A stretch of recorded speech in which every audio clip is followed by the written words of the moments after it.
просто это очень тяжело, да, вот потерять маму. Вот месяц мы боролись за ее жизнь. Целый месяц. Мы не жалели ни денег, ни сил. Мы были днем и ночью рядом. И вот так вот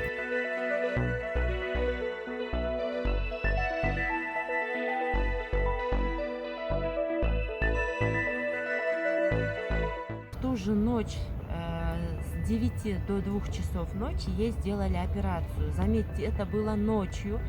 Это считается у этих врачей как подработка. То есть они днем работают в этой республиканской больнице, а ночью делают в частной клинике операцию.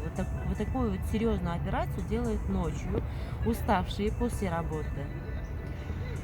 Сделали операцию, сказали, что все успешно прошла операция. Это клиника Бермед-центр. Вот здесь ее заразили, так сказать, пневмонией. Вот смотрите, сколько людей, все без маски. Не знаю, вот эта вот халатность, да, ихняя, никаких условий в этой больнице, да, у них там общий один туалет и для посетителей, и для больных.